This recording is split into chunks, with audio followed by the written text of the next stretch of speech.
Hi guys! Magandang gabi sa inyo lahat. Nadadagdagan po yung mga pangalan na lumalabas ngayon for 2028 presidential race. Hindi na po maawat na pag-usapan ang 2028 dahil meron na pong mga pangalan ngayon na nadadagdag nga kagaya ni Vico Soto at ni Mar Rojas. Si Mar Rojas alam ko 3 beses na yata natalo sa senador at saka pagka-presidente. Kaya namahinga na kaya nag-retire na Pero mayroon pa pong parang gustong pabalikin si Mar Rojas na kumandidato o tumakbo. At hindi natin parang gusto kong tanungin sa inyo na meron bang makakatalo kay Vice President Sara Duterte? Dahil kung mayroon, bakit naghahanap pa sila ng ibang kandidato o pinapatakbo? Kagaya nga ni Vico Soto. Kasi ang mga lumalabas nung una, John Vic Rimulya, Risa Hontiveros, Leni Robredo, Vice President Sara Duterte. Yan lang, 4 lang Ngayon, may Vico Soto na. Mayroon ng Mar Rojas. Lumalabas din ang pangalan ni Isko, pero nagsabi na si Isko tatapusin niya yung 3 termino niya bilang mayor sa Maynila. Si Vico Soto kasi last term na niya, no? Pero hindi pa rin po napapataob si Vice President Sara Duterte pagdating sa survey. Ito po, nangunguna pa rin. Wala talaga silang magawa, no? Ito po, Okta yata ito, 33% Sara Duterte. Pangalawa, Leni Robredo, 21%. Umangat na po si Leni Robredo.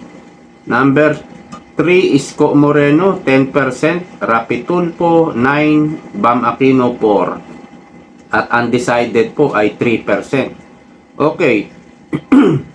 Dito po sa pahayag ni Leni, meron po siyang sinabi na eto, sigurado na ako sa sarili ko na hindi na ako man-national. Hindi na raw siya tatakbo sa national. Pang-lokal na lang daw siya. Yan ang sabi niya. Sabi naman ni Kiko, we respect her decision even as we respectfully disagree. So, paano yung encourage ni Kiko kay Leni? Gusto niya talagang patakbuhin si Leni. Siguro, talagang gusto nilang makabalik sa Malacanang, sa power, kasi kapag si Sara Duterte ang nanalo, hindi makakaepal itong sila Kiko, lalong-lalo na si Trillanes. Mamaya balikan natin si Trillanes. At marami pang mga post si Kiko, pinopost nila yung nakaraang 2022 na pagkandidato nila ni Leni. Talagang sinasariwaan niya para ma-convince niya si Leni na tumakbong muli. At mayroon naman tinutulak si Leni, Robredo cites Soto, Belmonte as capable leaders as she rules out 2028 national run. Siguro, malamang naman si Vico ang presidente, si Belmonte ang vice president. Okay. Pero masakit ito para kay Risa Hontiveros. Kasamahan mo sa liberal? Bakit si Vico Soto ang inuulot mo? Bakit hindi si Risa? Dahil ba walang kapana-panalo si Risa Hontiveros? Ang saklap nito para kay Risa. Parang kanina meron siyang panran, Siyempre, kumakandidato na po, nangangampanya na si Risa Hontiveros, naghahanda na ng todo-todo sa kanyang presidential bid. Samantalang si Leni nagpapabebe. Nagpapabebe po Parang ginagaya niya yung style dati ni PRRD. Sabi ni PRRD, hindi ako tatakbo. Hindi ako tatakbo. Final na, hindi talaga siya tatakbo. Pero tumakbo pa rin, Yun ba ginagaya mo? Ha? Hinihintay mo siguro na ma-impeach muna si VP Sara, saka ako magdi-declare. So, yung ginagawa ni Lenny na parang nag-iinarte, umaarte, parang nagpapakipot, no, hindi ako tatakbo, parang hinahanap niya yung siguro dapat may magkaroon ng signature campaign, yung mga ganyan, di ba? At yung magkaroon ng rally na nananawagan na tumakbo ka na, Lenny, yung mga gano'n. Yun yung siguro yung gusto niya munang mangyari, or yun yung gusto niya. Kaya nagpapabebe siya ngayon, hindi raw siya tatakbo, hindi siya tatakbo. O, di ba? Yan siguro yung style niya. Kaya lang, eto pa rin, no? Sara Duterte pa rin ang nangunguna. Pero nasa trial nga ng impeachment si VP Sara, na kung sakali, wag naman sana, kung ma-impeach si VP Sara, malaki ang tsansa ni Lenny. So yan siguro yung hinihintay niya. Kasi mahirap mag-declare, tatakbo ka, tapos hindi pala na-impeach si VP Sara. Remember? 'Di ba? Nagkita sila ni BBM. Yan yung pinag-usapan niyan. Siguro, i-impeach namin si VP Sara. Tumakbo ka, Lenny. Ha? O kaya naman, kung hindi ma-impeach si VP Sara, tumakbo ka pa rin. Huwag ka mag-alala, dadayain natin. Basta ako hindi kulong. Sabihin ni BBM, huwag ako kulong, ha? Yun yung usapan. Patay na doon. Tapos bumabalik si Mar Rojas. Sa tingin ko, ang pinaka-kwalipikadong maging presidente ng Pilipinas, si Mar Rojas. Ito naman si Erice. Mula to kay Egay Erice. Humawak nga ng MRT si Mar Rojas panahon ni Noynoy Aquino Na-appoint siya bilang Secretary Department of Transportation. DOTR, yun ba yun? Ibig sabihin nun. Nag-DOTR yan Puro palpak yung MRT. Tas patatakbuhin niya yung buong Pilipinas. Hindi niya nga napatakbo ng matino yung MRT. Puro palpak. Puro umi-stop, tumitigil yung tren. Paano mo? Ang hirap naman ito, Erice. Bakit si Mar Rojas ang nakita mo? Ngayon, si Vico Soto naman, alam nyo ba, 36 years old pa lang si Vico. Ang age requirements for senator is 35. Diyan qualified siya. Pero hindi ko makakalimutan yung sinabi ni Vico na hindi siya tatakbo sa 2028 period. Sinabi niya yun. For senator, qualified yung age niya. Siya 36 years old ngayon. Pagdating ng 2028, 38 years old pa lang siya. Ang age requirements for president is 40. Alam mo ba yan, Lenny? Inuulot mo si Vico? Hindi siya qualified. Ang kanyang age, hindi pa qualified para tumakbong presidente. Siguro, alam mo yan, talino ka naman, lawyer ka naman, kaya inuulot mo si Vico kasi alam mo hindi po pwedeng tumakbo ng presidente. Kaya hindi mo itinutulak si Risa, si Vico ang tinutulak mo kasi hindi nga qualified si Vico. O, di ba? Ito yung itutulak ko kunwari, hindi naman qualified to. Ayaw kong itulak si Risa baka magbago isip ko or talagang may plano ako tumakbo. Di ba? So, itong ginagawa, nagpapabebe lang po itong si Lenny Robredo. At dito nga kay Mar Rojas, ang dami na pong parang 3 beses na tong natalo. 2 beses sa senador, hindi nanalo. Tapos, presidente, hindi rin nanalo. Kaya namahingan na nag-retire na no? Kapag ikaw ay tumakbong presidente at natalo ka, wala pa po sa history ng Pilipinas na may tumakbong presidente at natalo at tumakbo ulit nanalo. Wala pong ganong history. Tignan nyo si Lacson, 3 beses nang tumakbo bilang presidente. Hindi na po talaga, nireject na kasi ng taong bayan eh. Kapag once na nireject ka sa presidential race, hindi ka na makakaahon. Malabo na. Wala pa pong ganong nangyayaring history sa Pilipinas. So, dahil natalo na si Mar Rojas, mahihirapan na po siyang makaahon sa pagka-presidente.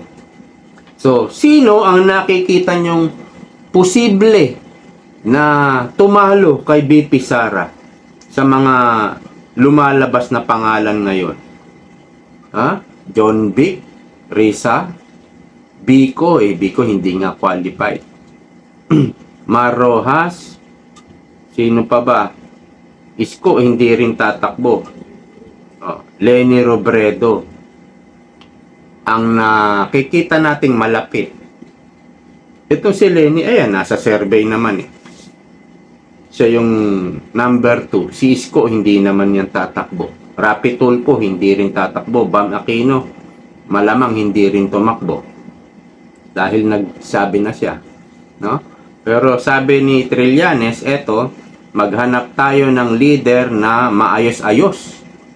Hindi ganyan, maraming pagpipilian di ba? Bukod pa sa ganyang may tama pa sa utak si Sara.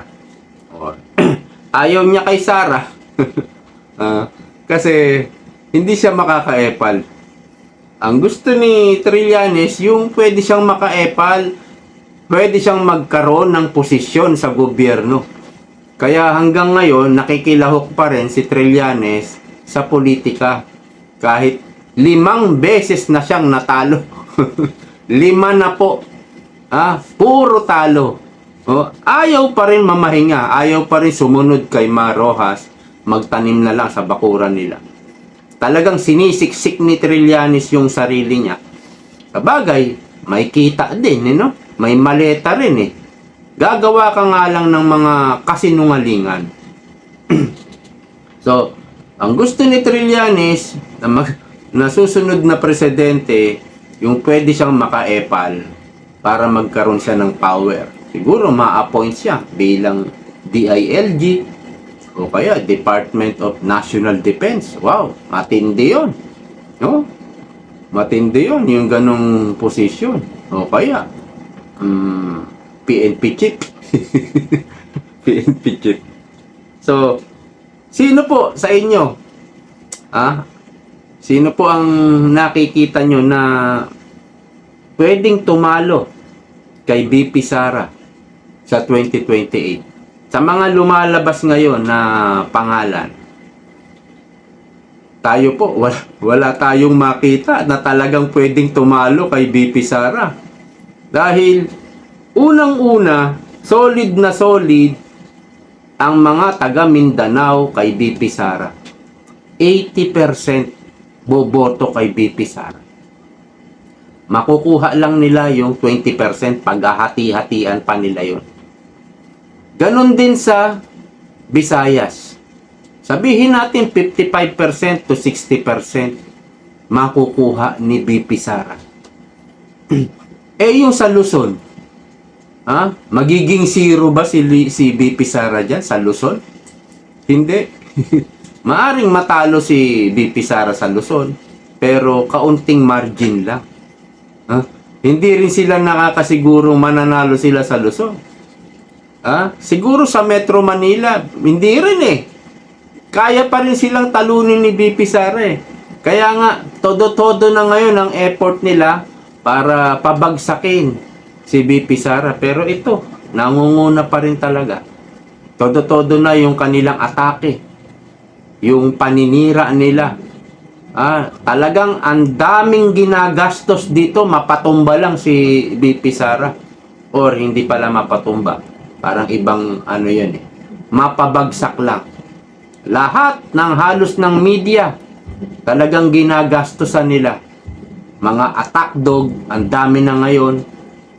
Talagang todo na yung kanilang power para pabagsakin si BP Sara. Pero ayaw pa rin ayaw pa rin bumagsak ng trust rating, approval rating, presidential survey, siya pa rin talaga yung number 1. At makikita mo sa mga pinupuntahan ni BP Sara, talagang kahit bata, kilala siya at mainit ang pagtanggap. Gusto talagang halikan si BP Sara. Nakita niyo yung video. Kahit mataas si BP Sara, yung bata talagang hinatak si BP Sara para mahalikan lang. Talagang napakalakas po ni BP Sara. At yan po ay yung kinatataranta nila sa 2028. Kasi talagang pananagutin sila. Lahat ng nagnakaw, talagang pananagutin ni BP Sara. Hindi po niya hahayaan na hindi mapanagot yan. Dahil may concern ang ating Vice President ngayon na si BP Sara sa mga taong bayan na nanakawan. Tayo po yun. Tayo po yun. Ngayon, marami pong video na lumalabas ngayon tungkol sa singil ng Meralco. Dahil ang Meralco mismo nagsabi na yung ibang singil naman namin dyan, hindi naman napupunta sa amin. Napupunta daw sa gobyerno. Sinasabi ko na. Antindi talaga ng administrasyon ni Bongbong Marcos ngayon. Hindi lang tax ng bayan ang kinukurakot. Pati yung pagbayad natin sa kuryente. May mga propaganda, may mga panloloko pa siyang ginagawa tungkol sa energy na ginagawa yung kung ano yung makakabuti. Yan yung naririnig natin kay Auntie Claire. Yung pala naman, ninanakawan tayo kahit sa kuryente. Naibalita yan ng bilyonaryo ni Corina. Panoorin nyo na lang, napanood ko.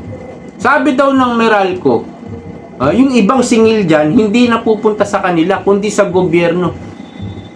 Para daw sa ayuda. Hindi po ako naniniwala doon. Ibubulsa po yun, nanakawin po yun. Maniwala po kayo. Ang daming budget ng DSWD, hindi pa po nauubos yun. Madami pa po yun. Paano sila, tingnan nyo, kasabwat niya talaga yung mga oligarko. Although nilalaglag siya, pero andyan pa rin nangyayari pa rin kasabwat talaga ni, antindi rin naman ng mga oligarko. Talagang nakikipagsabwatan din sa demonyo. Siguro may takot din ang oligarko. Baka tirahin siya sila ni Presidenteng Praning. Kung wala naman silang ginagawa, kagaya ni Duterte, kung wala ka namang ginagawa, hindi ka naman titirahin ni Duterte. Kaya lang, may mga paglabag sa batas. Itong mga oligarkong binanatan ni Duterte, kaya yung mga iba, di ba, may utang. Tapos tatakutin pa si Duterte, di nasingil tuloy sila. Yung mga ganun, may mga pagkukulang, dapat talagang singilin yun. Pero kung wala naman kayong ginagawa, huwag kayong matakot kay Presidenteng Praning. Kaya lang, ganun siguro talaga yung ugali ng mga oligarko. Kung sino yung presidente, doon sila. At the same time, makikinabang din sila. Kagaya po nitong pagpalo ng mataas na presyo ng diesel at gasolina. Ang laki po ng kinita ng mga oligarko dyan. Yung mga oil company, ang laki po. At siyempre may parte po dyan si Presidenteng Praning. Meron parte yan. Hindi naman siya umangal na sa presyo ng diesel at gasolina. Hindi naman natin siya narinig sobra namang ganitong presyo nito. Hindi, gusto niya nga yun Dahil may parte siya sa kikitain. Sobrang react po ng Pilipinas sa presyo. Hindi naman ganun yung ibang bansa, di ba? Yan, unang-una pa lang nakita ko na. Hanggang sa napanood ko si Marcoleta, nakita rin ni Marcoleta. Pero mas una akong nakakita. Ibig mo sabihin, Jun, mas magaling at matalino ka kay Marcoleta. eh, hindi naman, totoo naman sinasabi ko eh. Yung mga ako nagsisinungaling. Nakita ko na to eh. Tumaas ang napakataas ang diesel. Ang presidente wala lang. Walang reaction. Walang reaction. Ibig sabihin ay gusto niya to. Plano nila ito. Yun ang gusto kong sabihin. Plano nila ito. Oy, kumana tayo. Nagkakagera at nag-announce ang Iran, magiging $200 per barrel. O kumana tayo. Ayun, pagkakataon nila. Sobrang pagtaas. Tapos nagkaroon lang ng ceasefire, bumaba na agad. Bumaba na. Matindi talaga. Ang daming puro pera. Puro pera po itong Marcos na ito. Itong Marcos administrasyon. Puro pera. Kahit sa Meralco, pera pa rin. Kaya, ang tanging pag-asa ng taong bayan ng bansang Pilipinas ay ang ating Vice President na soon to be President, Sara Duterte. Hanggang dito na lamang po. Maraming salamat sa patuloy na pagsuporta. See you next time. Bye-bye.